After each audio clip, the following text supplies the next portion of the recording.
So there's this great quote: single doesn't mean lonely, and in a relationship doesn't mean happy. Now, my hope, my prayer is that my videos help you to achieve happiness no matter what your status is. Okay. And I think this is why a video like this is so important to do, and why I need you to watch it regardless of your relationship status, because it's going to help you in the long run. All right. Because whether you're in a relationship now or you desire to be in one, at some point, you're going to need this. And this is going to be extremely beneficial for you, because I sit down with so many people, so many couples, singles, everything. And I get to see what's missing in a lot of these relationships, what's being overlooked, what are the common obstacles, so to speak, right? And what little tweaks we can make to improve that relationship significantly. Now, as someone who has coached so many couples throughout the years, I can say with confidence, communication is key. It helps to create a better understanding of each other, and it's a great form of intimacy. So many people could use a boost to improve their communication, regardless of what stage of relationship or their relationship status is at the moment. And with so many different tools out there, that's why I'm happy to be partnering with the Paired app for this video. The Paired app offers so many great features like fun couple quizzes and research-based questions that are sent to you and your partner every day, designed to deepen your connection. And it's made for everyone, not just those couples going through a rough patch. So if you're ready to take your relationship to an even better level, bringing you and your partner closer together, then I encourage you to give it a try. Click the link in the description and to get a 7-day free trial and 25% off of Paired Premium, and see what it can do for you and your relationship. So I want to lay out for you some of the things you can start implementing right away. Now, again, even though this focuses more on you already being in a relationship, if you are single, please watch the whole video, because this is going to be useful information when that time comes. Now, with that said, one of the first things I want to address, or things you can start doing to improve your relationship with a man, is start to revamp your date night. Now, first, let's lay out the fact that not everybody does a date night. And just in case anyone does not know what I mean by date night is that choosing a specific night out the week where you and your partner get to go out, have a good time, all this stuff. But here's the thing. I've noticed for a lot of couples, one, there's people who don't do date night because, let's face it, the economy ain't the greatest, right? Or it's tough for certain people, or regardless of where the economy is, you and your person may not be in a position where it is feasible to consistently do a date night, right? So for that reason, it may fall by the wayside. Others may have never even thought about doing it, and just haven't tried anything like that.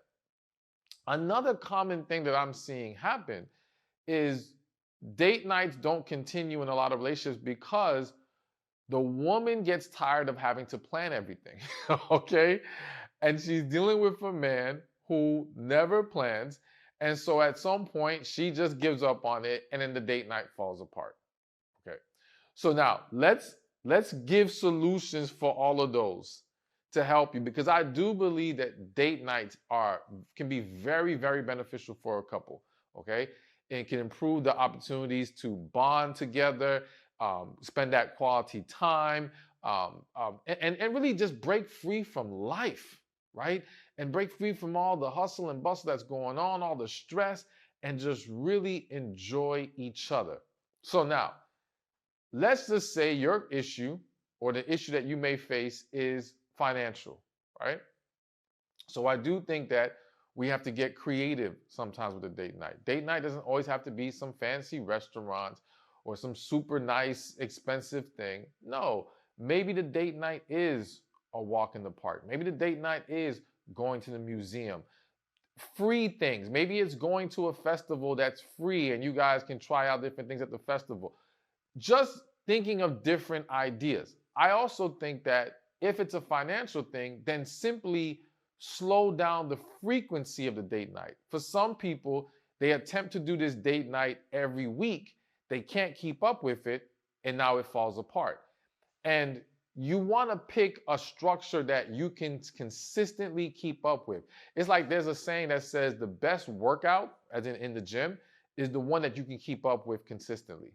So the best date night structure is the one that you guys can keep up with. So maybe for you, that might be a once a month. Now, that doesn't mean you can't try to do it on other weeks as well when possible, but you at least say, okay, the minimum standard is once a month, we make sure we go out and do something. Puts a little bit less pressure, makes it easier to come up with different things because it's not as frequent, right? And also understand there's another layer to this that I'm going to talk about in a second. But bottom line is getting creative is a big part of it. Now, the other thing I had mentioned was that maybe you just haven't even thought about this, you haven't tried it, maybe you don't realize how this could be beneficial for you guys. So for that, it's just simply give it a try. That's it. Just give it a try. Again, stick with a plan that you can work with, and that's it. Now, let's talk about the man not planning. Well, before we get to man not planning, let me say this. And this also goes with maybe if it's a financial concern and things of that nature. One of the big reasons why I mentioned date night is because I also want people to start looking at date night differently. Too many people view date night as we have to leave the house and go somewhere, right? Which then brings on the issue of planning, finances, all this stuff. But the reality is that date night just needs to be about spending quality time together, right? So maybe we even give it a different name. Maybe it's bonding night, right? And that means bonding night can be at home. It can be you two picking a movie you haven't seen, watching a show, reading a book together, anything that you guys can sit together, maybe order some food, whatever the case may be, and you guys dedicate those next however many hours to just being together without any kids or distractions or anything like that. And that's it. It's very simple. Which, understand that I think this is going to be helpful also because in the issue of the man not planning, here's what I have seen. One of the common things couples deal with is the man not trying to go out or plan things, right? And I've always said multiple times, I'm a payer, not a planner, all right? I'm not good at this planning stuff. I hate planning. I don't even plan my own birthdays, all right? Now, does that mean I would never plan something? No, but if you put that on me, you're gonna be frustrated and it's gonna fall to the wayside because I just don't wanna have to do that. I'd rather make up for that in other ways. And I think it's important to sit down with your partner and discuss, rather than trying to force things out of people that they really don't enjoy, they don't care for, and they're not gonna stick to, figure out, okay, how else can we balance this out and make sure we're contributing to the moment, okay? And also, let me add, I find that a lot of men just aren't big on always going out. So making this to where it's not about date night, but it's more about a bonding night to where you can stay home and achieve this, I think is going to make things a whole lot better and a whole lot easier for everybody. So take a different approach to this whole date night thing, but it's definitely a great way to start improving your relationship. All right, so another great thing to start doing to improve your relationship with a man is to add a relationship checkup. So, one of the things I always tell couples when I'm counseling them is that when we're off track, when things aren't what they need to be, one of the best things you can do is add structure to your relationship. Because if you try to freestyle everything, right, and just leave it up to chance, well, there's a good chance that it's not going to happen, all right? Or it's not going to be consistent. It's not going to stay on track because the reality is that life is hitting you from all kinds of different directions. You haven't built up the muscle memory for certain habits to be consistent. If this is very new to you guys, there's just so many things that can throw things off, right? But when there is structure, something that we can hold each other accountable to, it makes it so much easier and it gives us time to get into the habit of things to where now it becomes second nature. Okay. So, with that said, the relationship checkup, what that is a set time where we sit down and we're able to basically do a review of the relationship. All right, what do we like? What's going well? What we don't like? Things of that nature, and get everything out on the table.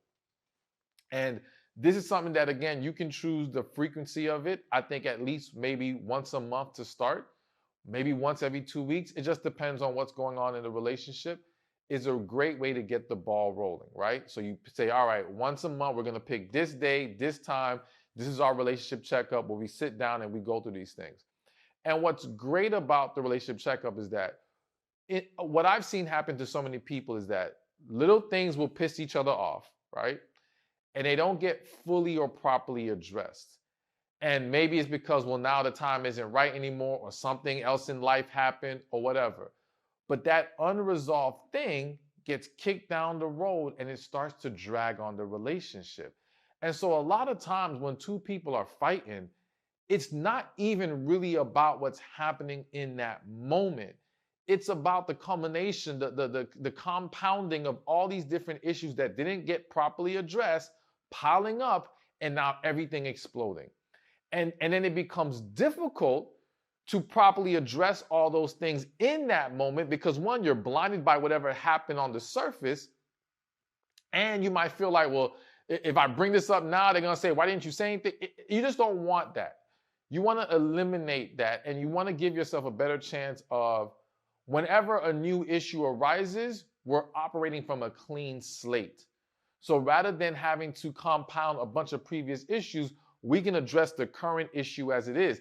And what that does is it allows us to be more, what's the word I'm looking for? More open, more considerate of each other, not as triggered. Because again, when we're just dealing with the current issue, we don't have as much negative energy to take us to another bad level, so to speak. All right. So relationship checkup, setting that day and time, laying everything out. It also is going to be very beneficial for the communication of the relationship. Because again, a lot of people feel like, oh, I can't talk to my partner, or, when attempting to talk, things go left. And so let me say this, let me throw this out there. When you do that relationship checkup, please understand that verbal conversation of certain issues are still difficult to have. People get defensive, they deflect, they listen to respond or rebuttal, right? And a lot of things just don't go the way it needs to go. So I'm always suggesting to people to start off with doing it via a letter. Because when you're doing it via a letter, one, it gives you the opportunity to get everything out, to check your tone, to make sure there's nothing that's left unaddressed. It gives them the opportunity on their own time to sit down, read, process it. And when people read, they read to understand, or they're more likely to read to process and understand, because they don't have to respond in that moment like in a verbal conversation. Okay? So then in that relationship checkup, it could be, all right, going into the checkup, we write down what we got to write down, we read it, and then we go over it in our checkup session. Okay? So again, this is something I think would be great initially. Over time, as you guys are just rolling and making everything better, you may not need to do it as frequently, but definitely a tool to use that will push things in the right direction. All right, so here's one that I don't think it's discussed enough, but I think it can be very powerful. And the next thing you can do to improve your relationship with him is to give each other a day off. So what do I mean? So a lot of people are letting life run them into the ground. And when you sit down with them and examine their life, you realize they literally have no day off. Now, when I say no day off, meaning, yes, if you're working a 9-to-5 job, you may have your 2 days of the week that you're off from your job. But while you're off, you're doing a whole bunch of stuff around the house. If you got kids, you're dealing with the kids. Maybe you got a side business. So in reality, there's no day that you took off to rest, relax, and recharge. Okay? Now, the reason why this becomes such a problem, one, even if you're single, you need a day off. Okay? Plain and simple. Don't think, well, I'm not in a relationship right now, so I guess I'll, do what I got to do. No, you still need time to decompress. Okay? Even if you're single. But when you're in a relationship and you have no day off, well, guess what tends to happen? You start to have less time for each other. You start to be more irritable with each other. Even when you may be physically present, you are not mentally present because you are beat down and worn down, right? You can't give each other the attention the other needs. Intimacy can start to take a hit. Man, I can just keep going on and on and on and on. And it's all stemming from you are burnt out. Okay? And one of the mistakes couples make or people make is that you might be able to pull this off to some degree initially, but you can't keep it up forever. All right? And it's going to take its toll on you and the relationship. And let me add, if you have kids, don't be fooled. This is impacting your ability to show up for the kids as well. All right? Which, I'm not coming down on you. I'm just saying it's the reality of it. And I want to help you be aware of that so changes can be made. So, what is very beneficial for all involved is trying to find that one day that you can take off. Now, I understand for some of you, that may not be something that you feel like you can accomplish due to everything that's on your plate. And because I can't sit there and evaluate your specific situation, I can't necessarily challenge that. But I will say for a lot of people, it's not that you can't take a day off, it's that you haven't sat down properly to evaluate everything and see what you can move around or what you need to release. Because some things you're doing and holding on to that you don't need to, by releasing or moving around, you can create space to have that day off. All right. And listen, if you're a spiritual person, let me just remind you, even God rested on the seventh day. Like, even God took a day off. So don't sit here and make yourself think that you don't need one. We all need one, all right? So, if possible, and I'm just going to give an example. Let's say you're in a relationship. Let's say you guys are living together. Married or not, let's just say you guys are living together. So, let's say, for example, you both work 9 to 5s. You both work Monday through Friday. Saturday and Sundays are your days off from work. All right. Well, in that scenario, if possible, it can be a situation where it's like, all right, each of you pick one of those days. Either let's say Saturday is your day. So that means on your day, nobody's bothering you about cooking or doing cleaning, all this stuff. That is your day to relax and do as you please to recharge and make yourself feel better. And then on Sunday, that can be his day. And it's the same thing in reverse. He's not asked to do anything. He can relax how he wants. Boom. And I'm telling you, having that day off is going to rejuvenate y'all and help so much in how you're able to show up in life the rest of the week and show up for each other. All right. So if possible, please look into how you can give each other a day off. So let's keep this going. And here's another very important issue that has to be addressed. So if you want to improve your relationship with him, you have to resolve any sexual disconnect. Okay, so let's talk about it. So I'm not here to argue about whether you should or should not, depending on what your specific status is right now. We're going to leave that alone for this video, okay? I want to speak to it for those who are engaging, in intimacy with each other. So let me say this. Sex is a bonding mechanism, all right? And when used correctly, it can really strengthen a relationship and strengthen the bond between two people. Now, of course, for that same reason is why we have to be careful with who we engage in that with. But when you're where you need to be, then yeah, you got to make sure you're nurturing that aspect of things. It plays a huge role in the overall quality of many relationships. And what I have seen for many people is that When that is out of order, or when that has fallen off, well, a lot of other things start to fall off with it, right? And the whole overall relationship starts to deteriorate. Now, unfortunately, for a lot of couples, the problems that exist are things that are not being discussed. Okay. And I mean, I may need to do a whole different video for this, but just to touch on a couple areas. In some situations that I've seen, you may have issues where, all right, from the man's side, he feels like the way that he likes things to be done is ignored, so he starts to lose interest in engaging. For the woman's side, she may feel like, oh, well, he's just selfish and all about him and doesn't make sure she's good, so she starts to lose interest in engaging. For some, it could be, I hate saying it, but we're going to keep it real, it was never really good for her. She just kind of dealt with it because she wanted to keep the relationship going. And let's say now they're married and she doesn't know how to tell him that it just wasn't doing it for her. And now she's lost her, she doesn't have the same amount of motivation or desire to keep trying to take one for the team, so to speak, when she's not really feeling it and satisfied. So there's so many different reasons, right? And I'll mention one more. One more is ED, erectile dysfunction, right?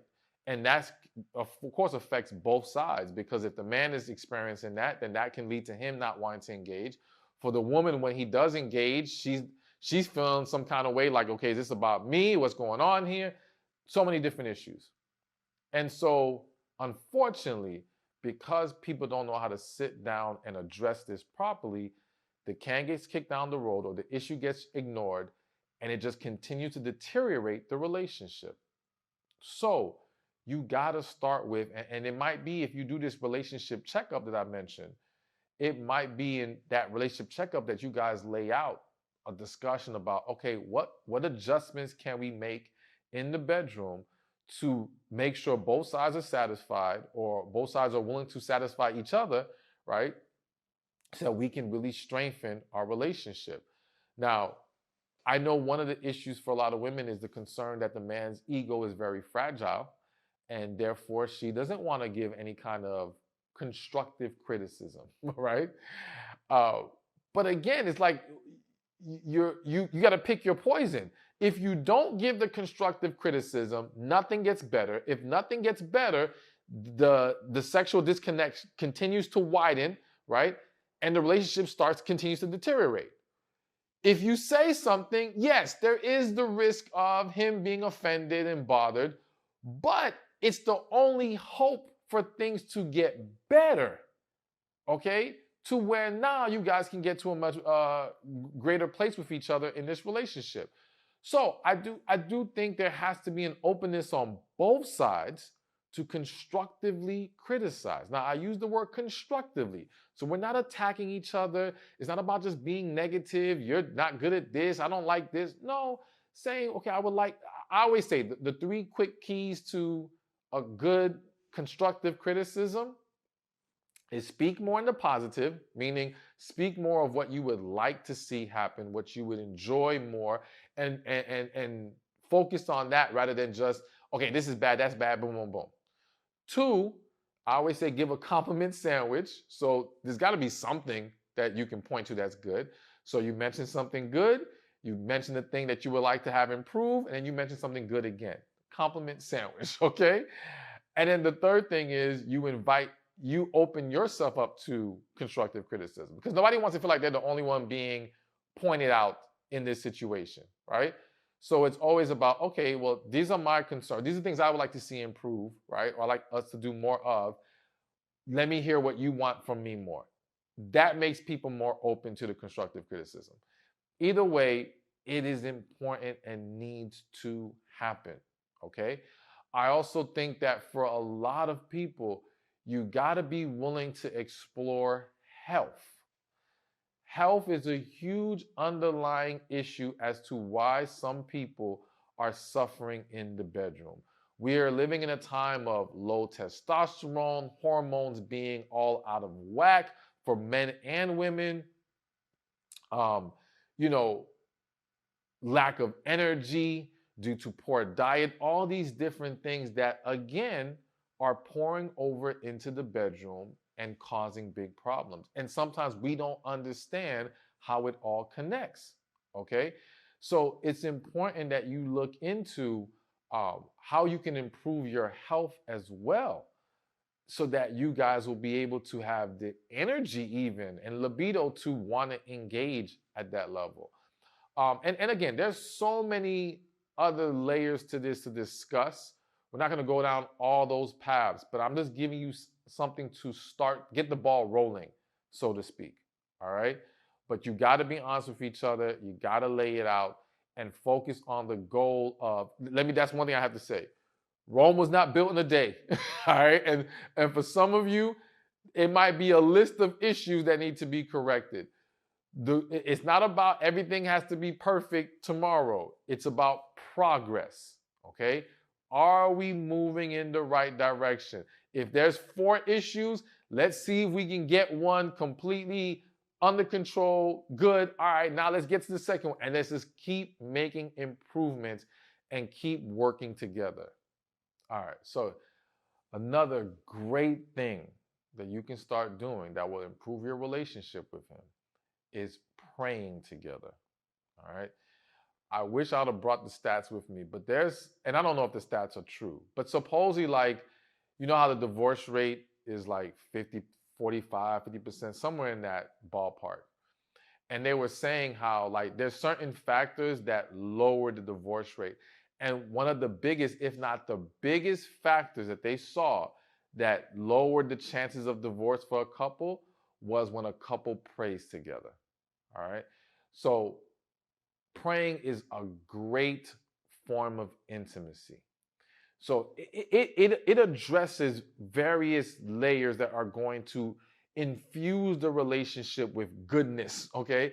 One, it brings God more to the forefront of the relationship, which to me, I just believe that's a necessary thing that's going to really get things on the right track. And let me say this about including God in the relationship. This is what I believe, how I believe people should look at it. If you believe that God, this is where God wants you to be, as in this relationship God wants you to be in, right? Then you have to understand that you showing up as your best self is to honor God. Like, I think the mistake people make is that they're focused so much on what their partner does or doesn't do in certain moments, and they react off of that, right? So they're letting their partner's action essentially be their God, because it's what's dictating how they move. But it's like, no, you can't look at it that way. You have to look at it as, if I believe God blessed me with this, I'm going to honor God's blessing. I'm going to do right by God and let my partner be the beneficiary of that gratefulness. Do you see what I'm saying? I hope that connects with you. And I think if people did that more, and therefore that means they would be less swayed in these moments of, okay, well, their partner didn't do this, now I'm going to react in a negative way. That would eliminate that. Because now they would always think, okay, how does God want me to react in this moment? What honors God in this moment? And that helps keep the relationship on a higher level. Now, listen, I'm going to be real. Of course, there's going to be some couples who don't belong together, right? And for that reason, no matter how much higher ground you take, that person is going to try to pull you down because they don't belong there. That's a different issue. But it's easier to see that and to properly evaluate that when you are doing what you're supposed to do. But if you meet them at that lower level, now you've muddied up the waters and it's harder to see things for what they really are. Okay?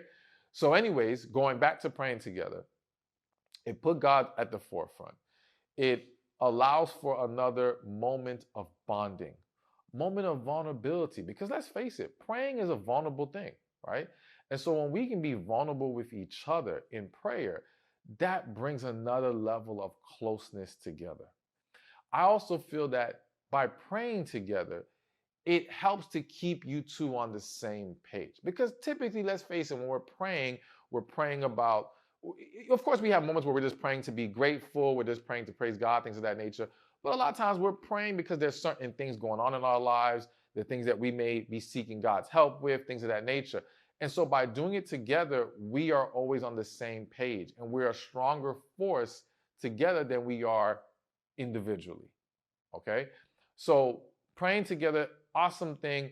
I think, again, to get the ball rolling, maybe creating some structure with it as far as, okay, are we saying we're going to pray together every night before bed? Are we saying, all right, at least once a week we do whatever we got to do to get the ball rolling and get things moving in the right direction? Let's do that. But let's make sure we're including that. And then for some couples, it might be taking it further. It might be reading scripture together. Of course, for some, it might be church, whatever works for you. But I think at the very least, the most important of all those is praying together, from my perspective. All right, so look, I gave you a few things that I really believe are going to help you. Of course, there's a lot more we could discuss, right? But what's important is to make sure that you and whoever you're in a relationship with or going to be in a relationship with learn what works for each other, and make sure that you two are able to speak to each other's heart, to embrace each other's love language, to make sure that both are getting what you need to fulfill fulfillment in this relationship. Now, I know people love to say, well, you're not responsible for anyone's happiness. And you're not. We are responsible for our own happiness. But no one gets into a relationship to be with someone who can't pour some happiness into them. Okay? So please understand that though it's not your full responsibility, and we as individuals have to manage ourselves correctly, we still have to make sure we're doing for our partner in a way that truly fills up their cup. All right? And when both sides are doing that, and especially including God, I think that's a recipe for an amazing, successful relationship. Thank you for watching this video. I pray it was helpful to you. Be sure to watch this one over here on 7 things a man needs more than sex to fall deeply for you. Because again, there's a lot of men who feel like women are very selfish. And I know to women, it's like, what are you, crazy? Men are the selfish ones. But it's like,